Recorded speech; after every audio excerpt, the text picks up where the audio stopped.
ರಾಜ್ಯದಲ್ಲಿ ಅಧೋಗತಿಗೆ ಹೋಗಿರ್ತಕ್ಕಂಥ ಕಾನೂನು ಸುವ್ಯವಸ್ಥೆ, ಯಾವ ವಿಧಾನಸೌಧ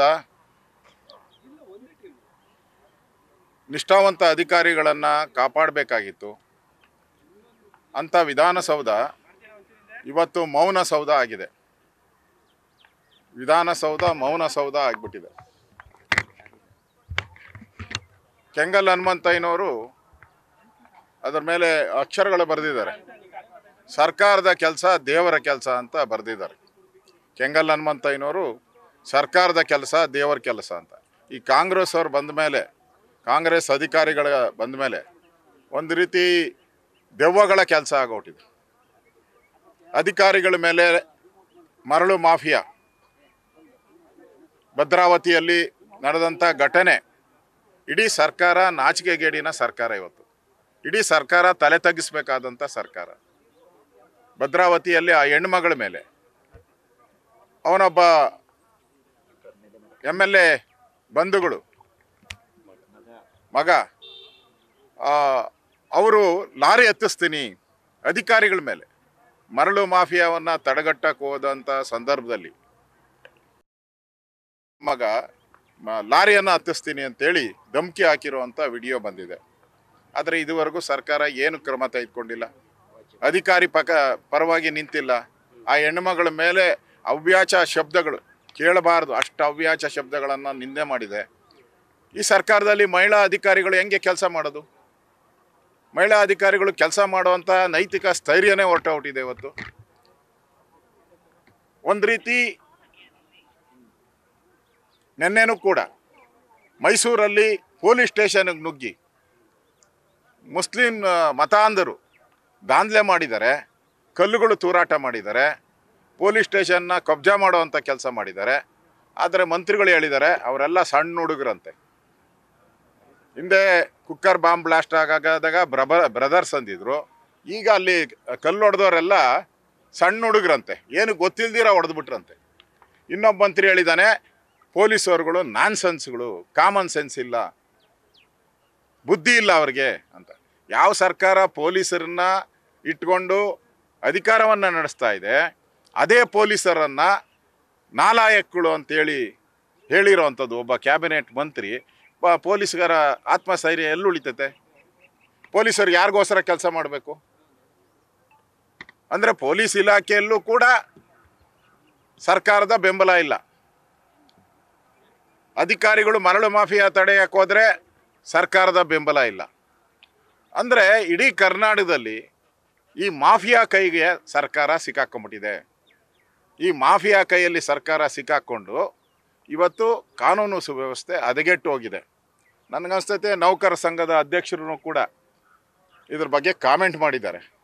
ಕಾಮೆಂಟ್ ಮಾಡಿದ್ರೆ ಏನೂ ಉಪಯೋಗ ಆಗಲ್ಲ. ಸಂಘದ ಅಧ್ಯಕ್ಷರೇ ಬೀದಿಗಿಳಿದು ಹೋರಾಟ ಮಾಡಬೇಕು. ಇಲ್ಲ ಅಂದರೆ ನಿಷ್ಠಾವಂತ ಅಧಿಕಾರಿಗಳಿಗೆ ಇಲ್ಲಿ ಕೆಲಸ ಮಾಡೋಕ್ಕೆ ಆಗೋದೇ ಇಲ್ಲ. ಇಲ್ಲ ಅವ್ಯಾಚ ಶಬ್ದಗಳನ್ನು ಕೇಳಬೇಕು, ಇಲ್ಲ ಆತ್ಮಹತ್ಯೆ ಮಾಡ್ಕೊಬೇಕು. ಈಗ ಆತ್ಮಹತ್ಯೆ ಆಗಿದೆ ಅಲ್ಲ, ವಾಲ್ಮೀಕಿ ನಿಗಮದಲ್ಲಿ ಆತ್ಮಹತ್ಯೆ ಆಗಿದೆ. ಒಬ್ಬ ಪೊಲೀಸ್ SI ಅವನು ಪ್ರಾಣವನ್ನು ಕಳ್ಕೊಂಡಿದ್ದಾನೆ.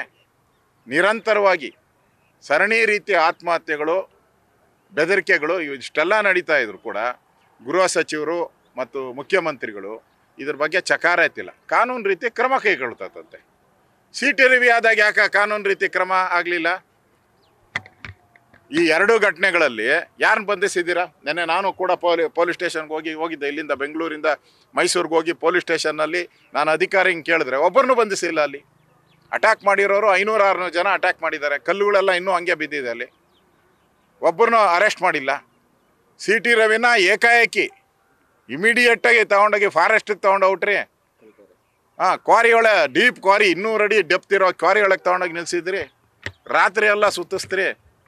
ಏನು ಹಿಂದೂಗಳಿಗೊಂದು ಕಾನೂನು, ಮುಸ್ಲಿಮಾನರಿಗೊಂದು ಕಾನೂನಾ ಈ ರಾಜ್ಯದಲ್ಲಿ? ಎಲ್ಲರೂ ಅವ್ರ ಪರವಾಗಿ ಮಾತಾಡ್ತಾರೆ. ಇಡೀ ಸರ್ಕಾರ ನೆನ್ನೆ ಮೈಸೂರು ಘಟನೆ ಇಡೀ ಸರ್ಕಾರ ಅವ್ರ ಪರವಾಗಿ ಮಾತಾಡ್ತಾ ಇದ್ದಾರೆ. ಹಂಗಾರೆ ಪೊಲೀಸರ ಆತ್ಮಸ್ಥೈರ್ಯ ಎಲ್ಲುಳಿತೈತೆ? ಪೊಲೀಸರು ಯಾಕೆ ಕೆಲಸ ಮಾಡಬೇಕು? ಅದು ಸ್ಟಾರ್ಗಳು ಹಾಕ್ಕೊಂಡಿದ್ದೀರಾ, ನಾಚಿಕೆ ಆಗಲ್ವಾ ಅಂತ ಕೇಳಿದ್ದಾರೆ. ಸರ್ಕಾರ ಕೊಟ್ಟಿರೋ ಸ್ಟಾರು, ಸರ್ಕಾರ ಗೌರವಯುತವಾಗಿ ಕೊಟ್ಟಿರೋದು ಪೊಲೀಸ್ ಇಲಾಖೆಗೆ. Single star, double star, triple star, ಅದ್ರ ಬಗ್ಗೆನೂ ಕಾಮೆಂಟ್ ಮಾಡ್ತೀರಾ? ಅಂದರೆ ಯಾವ ಸರ್ಕಾರ ಅಧಿಕಾರಿಗಳಿಗೆ ರಕ್ಷಣೆ ಕೊಡಬೇಕಾಯಿತು, ಕಠಿಣ ಕ್ರಮಗಳನ್ನು ತೆಗೆದುಕೊಂಡಂಥ ನಿಷ್ಠಾವಂತ ಅಧಿಕಾರಿಗಳಿಗೆ ಸಹಾಯಕ್ಕೆ ನಿಲ್ಲಬೇಕಾಯಿತು, ಅಂಥ ಸರ್ಕಾರನೇ ಇವತ್ತು ಅವ್ರ ಮೇಲೆ ಟೀಕೆ ಮಾಡ್ತಾ ಇರೋದು. ಇನ್ನು ಈ ಸರ್ಕಾರದಲ್ಲಿ ನಿಷ್ಠಾವಂತ ಅಧಿಕಾರಿಗಳಿಗೆ, ಪ್ರಾಮಾಣಿಕ ಅಧಿಕಾರಿಗಳಿಗೆ ಉಳಿಗಾಲ ಇಲ್ಲ ಅನ್ನೋ ಸ್ಪಷ್ಟ ಸಂದೇಶವನ್ನು ಕೊಡ್ತಾ ಇದ್ದೀರಾ. ಅದರ ವಿರುದ್ಧ ನಾನು ಇವತ್ತು ನಮ್ಮ ವಿರೋಧ ಪಕ್ಷದ ನಾಯಕರಾದಂಥ ಮೇಲ್ಮನೆ ನಾರಾಯಣ ಸ್ವಾಮಿಯವರು, ನಾವು ಇದ್ರ ಬಗ್ಗೆ ನೆನ್ನೆ ಕೂಡ ಚರ್ಚೆ ಮಾಡಿದ್ರಿ, ಇವತ್ತು ಮೀಟಿಂಗ್ ಮಾಡಿದ್ರಿ. ನಾವು ಹೋರಾಟ ಮಾಡೋಣ ಅಂತೇಳಿ ವಿಧಾನಸೌಧದಲ್ಲೇ ಇದ್ರಿ, ನಾವಿಬ್ಬರು ವಿಧಾನಸೌಧದಲ್ಲಿ ಮೀಟಿಂಗ್ ಮಾಡ್ತಾಯಿದ್ರಿ, ಇದ್ರ ಬಗ್ಗೆ ಮಾಹಿತಿಗಳನ್ನು ತೆಗೆದುಕೊಡ್ತಾ ಇದ್ರಿ.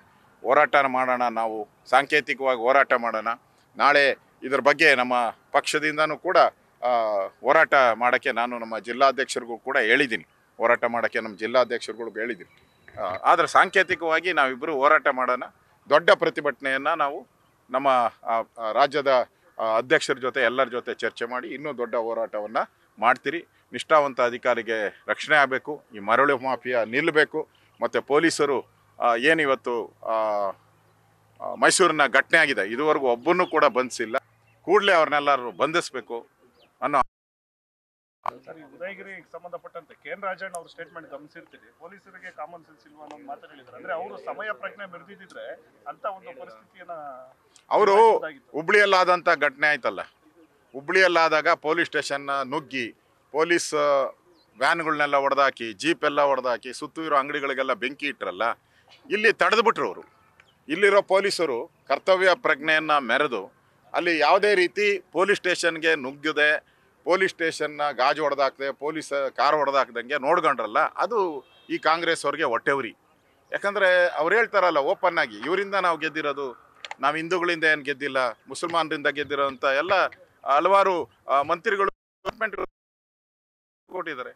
ಆದ್ದರಿಂದ ನನಗನ್ನಿಸ್ತೈತೆ ಪೊಲೀಸರು ಕರ್ತವ್ಯ ನಿಭಾಯಿಸಿದ್ರು ಅವ್ರ ಮೇಲೆ ಈ ಸರ್ಕಾರ ದುರುಳ ದೃಷ್ಟಿ ಬೀರ್ತೈತೆ ಅನ್ನೋದು ಈ ಮೈಸೂರು ಘಟನೆಯಿಂದ ನೋಡ್ತಾ ಇದ್ದೀವಿ ನಾವು. ಬಿಜೆಪಿ ಅವಧಿಯಲ್ಲಿ ಇಂಥ ಘಟನೆಗಳು ಆಗೇ ಇಲ್ವಾ, ಬಿಚ್ಚಿಡ್ಬೇಕಂತ ಪರಮೇಶ್ವರ್ ಅವರು ಹೇಳ್ತಿದ್ದಾರೆ ಸರ್. ನಿಮ್ಮ ಅವಧಿಯಲ್ಲೂ ಕೂಡ ಆಗಿದೆಯಂತೆ, ಅದನ್ನೆಲ್ಲ ಪಟ್ಟಿ ಮಾಡಿ ಬಿಡುಗಡೆ ಮಾಡ್ತಾರೆ. ನಮ್ಮ ಅವಧಿಯಲ್ಲಿ ಅವ್ರು ವಿರೋಧ ಪಕ್ಷ ಇದ್ದಾಗ ಯಾಕೆ ಮಲ್ಕೊಂಡಿದ್ರು, ಕುಂಭಕರ್ಣ ರೀತಿ ಅಂದರೆ ಯಾಕೆ ಮಲ್ಕೊಂಡಿದ್ರು, ಅವಾಗ ಯಾಕೆ ಬಿಡುಗಡೆ ಮಾಡಲಿಲ್ಲ? ಅವಾಗ ಬಾಯಿ ಮುಚ್ಕೊಂಡು ಅವಾಗ ಸುಮ್ಮನೆ ಇದ್ದುಬಿಟ್ಟು ಈಗ ಬಿಡುಗಡೆ ಮಾಡ್ತೀನಿ ಅಂದರೆ ಯಾರು ನಂಬ್ತಾರೆ ನಿಮಗೆ? ವಿರೋಧ ಪಕ್ಷ ಇದ್ದಾಗ ವಿರೋಧ ಪಕ್ಷದ ಕೆಲಸ ಮಾಡಿ, ರೂಲಿಂಗ್ ಪಾರ್ಟಿ ಇದ್ದಾಗ ರೂಲಿಂಗ್ ಪಾರ್ಟಿ ಕೆಲಸ ಮಾಡಿ.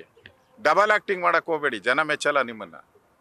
ಅವಾಗ ಏನಾನಿದ್ರೆ ಅವಾಗ ಏನು ಮಾಡ್ತಾಯಿದ್ರಿ? ಮಾಡ್ಬೋದಾಯ್ತು, ಅವಾಗ ಪ್ರತಿಭಟನೆ ಯಾಕೆ ಮಾಡಲಿಲ್ಲ? ಮನೆಯಾಗ ಯಾಕೆ ಮಲಗಿದ್ರಿ? ಅದರಿಂದ ನೋಡ್ತಾ ಇದ್ದೀನಿ, ನಾನು ಮಾಧ್ಯಮದಲ್ಲಿ ಎಲ್ಲರೂ ನೋಡ್ತಾ ಇದ್ದೀನಿ. ಅವ್ರ ಹೆಸರು ಇಲ್ಲ, ಅವ್ರನ್ನ ಎಸ್ಕೇಪ್ ಮಾಡೋ ಇನ್ನೊಂದು ವಿಡಿಯೋನೂ ಏನೋ ಬಿಟ್ಟಿದ್ದಾರೆ ಅಂತಲೂ ನಾನು ಮಾಧ್ಯಮದಲ್ಲಿ ನೋಡಿದ್ದೀನಿ. ಅಂದರೆ ಮುಚ್ಚಾಕುವಂಥ ಪ್ರಯತ್ನ ಇದೆಲ್ಲ, ಕೇಸ್ಗಳನ್ನು ಮುಚ್ಚಾಕುವಂಥ ಪ್ರಯತ್ನವನ್ನು ಮಾಡ್ತಾ ಇದ್ದಾರೆ. ಅದಕ್ಕೆ ಇಲ್ಲಿ ನಿಷ್ಠಾವಂತ ಅಧಿಕಾರಿಗಳಿಗೆ ಉಳಿವಿಲ್ಲ, ಅದಕ್ಕೆ ಅಧಿಕಾರಿಗಳಿಗೆ ರಕ್ಷಣೆ ಕೊಡಿ ಅಂತೇಳಿ ನಾನು ನಮ್ಮ ವಿರೋಧ ಪಕ್ಷದ ನಾಯಕರು ನಮ್ಮ DG ಅವರಿಗೆ ಹೋಗಿ ಮೆಮೊರಂಡಮನ್ನು ಕೊಡ್ತಾ ಇದ್ದೀರಿ, ಆಗ್ರಹವನ್ನು ಮಾಡ್ತೀರಿ. ನಿಷ್ಠಾವಂತ ಅಧಿಕಾರಿಗಳಿಗೆ ರಕ್ಷಣೆ ಕೊಡಿ, ಇಲ್ಲಾಂದರೆ ರಾಜ್ಯದಲ್ಲಿ ಅಜಾಗ್ರತೆ ಏನಾನ ಆದರೆ ಅದಕ್ಕೆ ನೇರ ಕಾರಣ ನೀವೇ, ಕಾಂಗ್ರೆಸ್ ಸರ್ಕಾರನೇ ಆಗುತ್ತೆ ಅನ್ನೋ ಮಾತನ್ನು ಎಚ್ಚರಿಕೆಯನ್ನು ಕೂಡ ಈ ಸರ್ಕಾರಕ್ಕೆ ಕೊಡ್ತಾ ಇದ್ದೀವಿ. ಗೃಹ ಸಚಿವರು ವೈಫಲ್ಯ ಇದೆ ಸರ್, ಡೌಟೇ ಇಲ್ಲ. ನ್ಯೂಸ್ ಫಸ್ಟ್, ನಿರ್ಭೀತಿಯಿಂದ ನಿಮ್ಮ ಪರವಾಗಿ.